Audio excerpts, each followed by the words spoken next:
പണ്ടേ വിചാരിച്ചുള്ളൂ ഇതൊന്നും മൂക്കുന്നല്ലോ വരുന്ന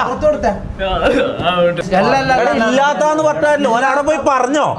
ഓൻ പറഞ്ഞ തമാശക്ക് ആയിക്കോട്ടെ സീരിയസ് ആയിക്കോട്ടെ, നടന്നതായിക്കോട്ടെ നടക്കാത്തതായിക്കോട്ടെ, ഓൻ പോയി പറഞ്ഞോ? അത് ആൾക്കാർ കേട്ടോ? ഗ്യാങ്ങിനെ എല്ലാരെയും ബാധിച്ചോ? അത്രേ ഉള്ളൂ. പക്ഷെ നീ ഒരാളെ കൊന്നിട്ട് വന്നാലും നമുക്ക് എല്ലാവർക്കും ഒപ്പരം നിൽക്കാൻ പറ്റില്ല. സൊസൈറ്റിനെ നമ്മൾ നോക്കാം, അങ്ങനെ കൂടെ നിൽക്കാൻ പറ്റൂല. എല്ലാ കാര്യവും അങ്ങനെ കൂടെ നിൽക്കാൻ പറ്റുന്ന കാര്യങ്ങളൊക്കെയല്ലോ. തമാശക്ക് ചെയ്യുന്ന കാര്യങ്ങളുണ്ട്, നമുക്ക് കൂടെ നിൽക്കാം. നമ്മൾ തുണിയൂരി കളിക്കലുണ്ട്, അതിൽ തമാശയിൽ പെടുന്ന ഇതങ്ങനെ തമാശയിൽ പോകുന്ന ഒരു കാര്യമല്ല. അങ്ങനെ എല്ലാ കാര്യത്തിലും ഇവൻ ഒരാളെ കൊന്നിട്ട് വന്നാലും നമ്മൾ കൂടെ നിൽക്കേണ്ടി വരും. അതിങ്ങനെ ഇതാവും, പോസിബിൾ ആവും.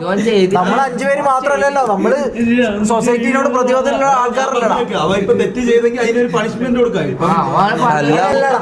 ഞാനൊരു കാര്യം ചോദിക്കട്ടെ, സൊസൈറ്റിനോട് പ്രതിബദ്ധതയുള്ള ആള് ആടെ ഇത് പറയുമ്പോ നോക്കി നിൽക്കല്ലേ എന്നത്? എന്റെ ഭാഗത്തുണ്ട് ഇല്ലാതെ ഞാൻ പറയുന്നില്ല. പകുതി തെറ്റി എന്റെ ഇല്ല, പകുതിയല്ല അതിന്റെ മുകളിൽ എന്റെ ഇല്ല. ഞാൻ കേട്ടിരുന്നില്ല, അവിടെ 1.5 മണിക്കൂർ ഈ ബുദ്ധി ഇല്ലാത്ത ഐഡി ചെറുക്കൻ ആടെന്ന് പറയുന്നത് കേട്ടിരുന്നത്. 10 മിനിറ്റ് അത് ആടെ അപ്പൊ പറഞ്ഞിട്ട് ക്യാമറ അങ്ങനെ തന്നെ ഒരു ചവിട്ടി വിടണായിരുന്നു. ആ ക്യാമറ നിങ്ങൾ ചവിട്ടി ഇടണായിരുന്നു. 10 മിനിറ്റ് എന്റെ മൈൻഡ് വേറെ അടുത്തേക്ക് പോയി. ആ ടൈമിൽ ഇത് സംഭവിച്ചു. അങ്ങനെ നോക്കാനാണെങ്കിൽ അല്ല ഈ ഇന്റർവ്യൂ ചെയ്ത അവള് ഇവരുടെ മീഡിയ, വെറൈറ്റി മീഡിയ, ഇവർക്ക് എല്ലാവരും അത് തെറ്റ് വരുന്നുണ്ട്.